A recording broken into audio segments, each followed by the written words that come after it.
Olá, no Reflexões de hoje vamos entrevistar Marina Silva, que teve 20 milhões de votos nas últimas eleições pelo Partido Verde. Marina, é um prazer tê-la aqui dando uma entrevista para a TV Ambiental. É um prazer, meu amigo. É muito bom poder falar aqui com a população de Capixaba, os capixabas, né, que me recebem tão acolhedoramente todas as vezes em que eu venho aqui. Você que é uma pessoa de origem humilde, né, como você recebe essa votação esplêndida, espetacular de 20 milhões de votos? Eu avalio como um avanço da consciência política do povo brasileiro.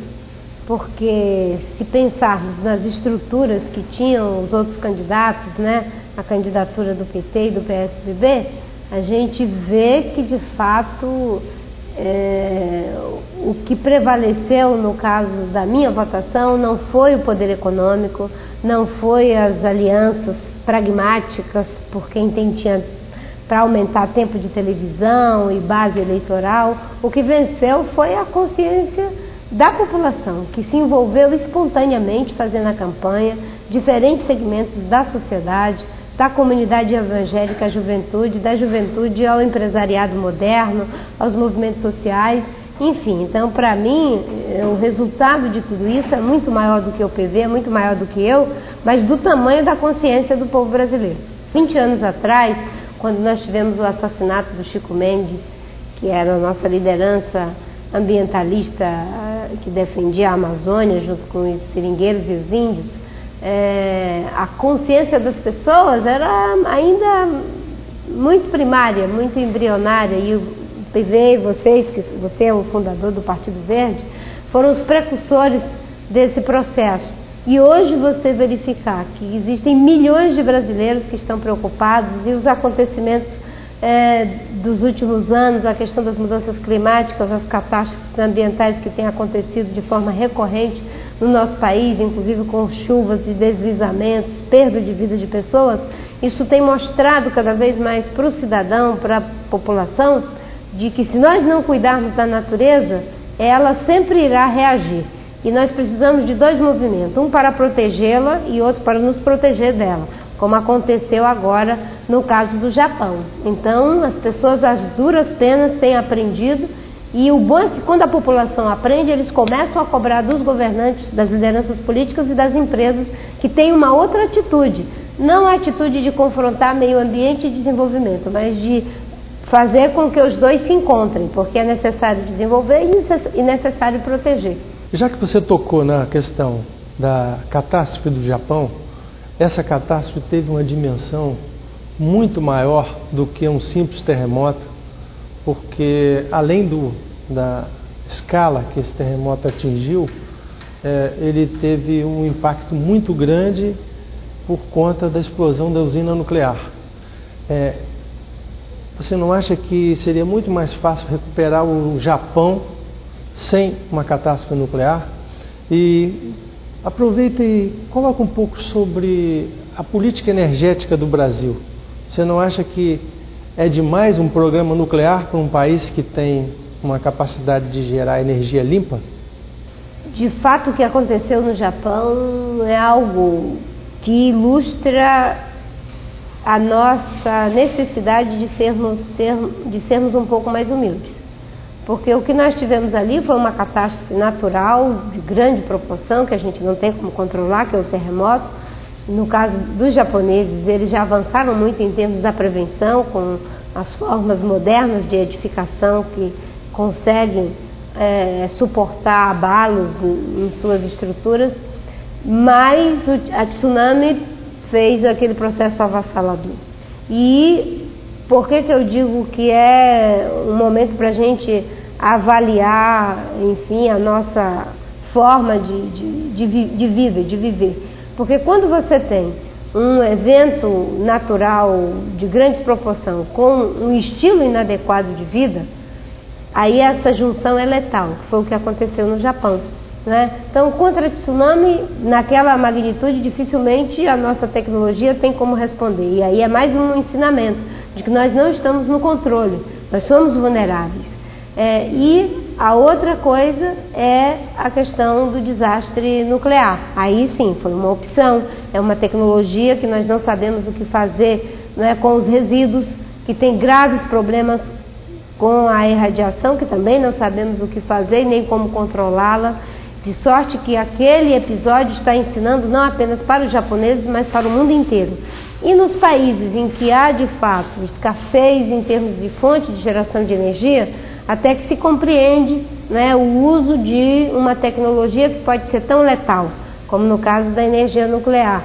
Mas no caso do Brasil não se justifica. E eu tenho uma posição contrária, não é, à geração de energia no Brasil a partir, não é, dos processos de fusão e de uso do enriquecimento do urânio, todo esse processo que é feito. Temos outras opções, temos a eólica, temos a biomassa, temos energia solar e a própria hidroeletricidade. Então, né, como nós não sabemos o que fazer com esses resíduos, eles vão ficar aí como um peso letal para as futuras gerações, e quando acontece um acidente de grandes proporções, a gente vê que o país mais desenvolvido do mundo agora está impotente diante de sua própria tecnologia, quanto mais em países em desenvolvimento. Ainda que os nossos problemas sejam diferentes, mas não significa que não temos problemas, e temos problemas graves, inclusive com a segurança das que já existem. É preciso que se tenha uma revisão do protocolo de segurança das usinas nucleares já existentes e que se faça uma revisão do próprio programa nuclear brasileiro. E eu tenho uma posição contrária, acho que devemos parar com esse investimento para a geração de energia.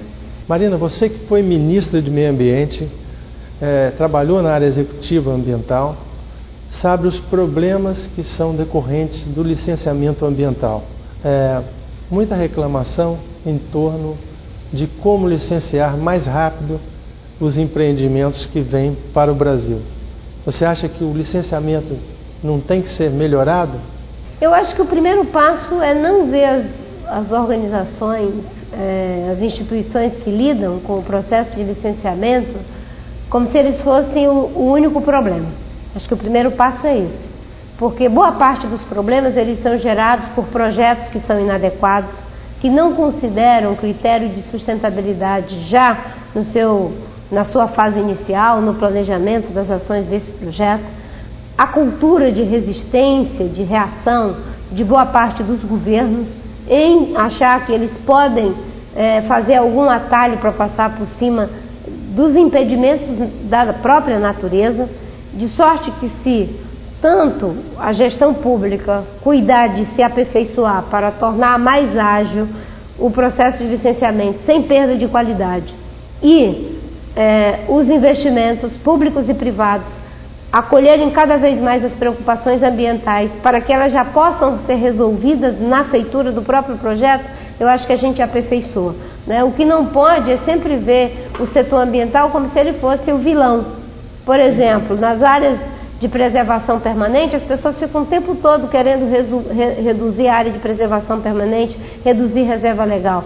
O problema é que você muda a lei dos homens, mas não muda a lei da natureza. E aí, quando vem uma enchente, acontece a catástrofe que aconteceu agora no Rio de Janeiro. Por quê? Alguma autoridade sempre fica colocando em questionamento a posição dos técnicos, dizendo que eles estão atravancando o desenvolvimento, prejudicando a feitura de estradas ou a edificação de prédios. E a gente sabe que nós precisamos proteger a natureza e nos proteger dela, porque ela não sabe se defender, mas parece que consegue se vingar de uma forma muito avassaladora. Você tocou na questão da reserva legal e das áreas de preservação permanente. Existe um conflito muito grande entre o que o Código Florestal fala e o que as propriedades agrícolas realmente praticam. Então, mais de 90% das propriedades agrícolas no Brasil estão fora das normas do Código Florestal. Aqui no Espírito Santo, nós estamos vivendo uma experiência importante, que é uma legislação criada para o produtor de águas. O que é isso? É uma forma de compensar o produtor agrícola que mantém áreas de preservação para preservação das bacias hidrográficas. Então, áreas de propriedades agrícolas que estão sediadas na cabeceira dos rios, que abastecem a Grande Vitória, e isso se iniciou pelo rio Beneventes, seriam compensados financeiramente por manter aquela propriedade. Você não acha que essa é uma boa solução também, numa forma de compensar aquelas pessoas que preservaram? Essa é uma discussão que vem sendo feita no mundo inteiro, que é o pagamento por serviços ambientais, né? E no caso do Código Florestal, ele não foi aplicado porque muitos descumpriram a lei, né? E aí a culpa não pode ser do Código, a culpa é de quem não cumpriu, de quem não fez cumprir a lei. E em alguns casos, ainda que aquela propriedade ela fique sem poder fazer algumas atividades, mas é possível fazer, né, as atividades que sejam compatíveis com a manutenção daquele ecossistema, por exemplo, né? E o pagamento por serviços ambientais com certeza é uma alternativa, porque não significa que a pessoa, né, em função de ter que preservar aquela água, de que ela não esteja prestando um serviço, ela está prestando um serviço. Não é? As nascentes, os mananciais e quem tem florestas nessas áreas que não podem derrubar de forma correta e justa para não prejudicar milhões de pessoas, né, elas podem ser remuneradas pelo serviço que prestam, são verdadeiras fábricas de água. Não é? A gente não remunera o trabalho de uma empresa, de uma indústria, por um produto que a gente compra. Por que não remunerar aqueles que estão protegendo a natureza para que ela continue protegendo os mananciais, protegendo as nascentes? O pagamento por serviços ambientais, a precificação dos serviços que são oferecidos pela natureza é uma forma de proteger a natureza e criar um incentivo para que os proprietários queiram preservar as suas áreas, não é, florestadas ou áreas que são importantes para a conservação da biodiversidade. Sobre exportações, você não acha que o tipo de produto que hoje faz parte da nossa balança comercial é um item importante? A exportação de commodities, minério de ferro, aço, soja e vários outros produtos que são intensivos em energia e recursos naturais, esse não é uma boa receita para um Brasil sustentável. Como que você vê um Brasil sustentável? A discussão da sustentabilidade, ela não é uma discussão puramente ambiental. A sustentabilidade ela precisa, né, atender aos critérios econômicos, sociais, ambientais e culturais, enfim. E no caso da sustentabilidade econômica, ela ajuda também na sustentabilidade ambiental. Por quê? O Brasil hoje é um dos maiores produtores de minério de ferro do mundo. No entanto, não é, com isenção fiscal, essa matéria-prima é exportada, principalmente no caso da China, e depois nós compramos essa matéria-prima já com agregação de valor. Quando isso poderia ser feito no Brasil e nós ganharíamos mais explorando menos as nossas riquezas naturais. Nosso companheiro Zé Fernando, lá de Minas Gerais, que foi nosso candidato a governador, levantou muito essa questão e ele dizia, né, a mineração é uma safra que só dá uma vez, portanto nós temos que fazer bom uso para melhorar a vida das pessoas, a vida do Estado, a vida daquele município. E lamentavelmente no Brasil nós somos o país das commodities, cerca de 35% das nossas exportações vem da nossa balança comercial, vem do agronegócio, que precisa também agregar valor, processar essa matéria-prima que nós produzimos para gerar mais emprego, gerar mais riqueza e com isso o Brasil pressionar menos os seus recursos naturais, sobretudo a parte de energia e dos recursos hídricos. Marina, com essa votação maravilhosa que o Brasil te deu, hoje você tem um papel importante na sociedade e também no Partido Verde. Você está agora discutindo questões internas do Partido Verde. Como você pretende desenvolver essas reformas internas do Partido Verde? Primeiro, eu tenho uma alegria muito grande de estar no Partido Verde, a gratidão de que vocês foram os precursores desse processo. Acho que fizeram muitas coisas ao longo desses anos, mas agora nós estamos diante de um grande desafio. Nós éramos milhares, agora somos, né, pelo menos uma expectativa para milhões. Porque na última eleição que o Serquis participou, né, nós tivemos 200 mil votos, saímos de 200 mil votos, né, para quase 20 milhões de votos. Então o partido precisa se atualizar. E uma das formas de se atualizar é ter, digamos, uma cultura democrática que combine a ação do partido nos moldes tradicionais, enfim, da organização presencial, mas também o partido que funciona em rede, porque boa parte hoje das pessoas, elas interagem, debatem, discutem, se encontram, mesmo na rede. E se o partido não estiver aberto para essas novas formas, a gente vai perder todo esse potencial que nós temos de interação com aquilo que eu chamo dos núcleos vivos da sociedade. E a nova forma de fazer políticas, que a gente não pode criar estruturas em que a gente vai se acomodando, em que as direções vão se cristalizando, sem abrir para que novas pessoas possam dar contribuição para o partido. Eu hoje não sou mais senadora, eu sou uma filiada do Partido Verde, mas eu quero um partido que faça nele a mudança que ele quer ver a sociedade fazer no Brasil. Não dá para a gente falar de uma nova forma de fazer política se a gente não aplica a nova forma na nossa própria estrutura. Então, é esse debate que nós estamos fazendo e eu espero que o PV possa fazer jus a esse legado, de se abrir, de ter uma abertura democrática para os seus filiados, de integrar as pessoas que querem entrar no partido, sem medo de perder os poderes que já estão estabelecidos. Marina, esses 20 milhões de eleitores que depositaram confiança em você, podem esperar você para as próximas eleições presidenciais?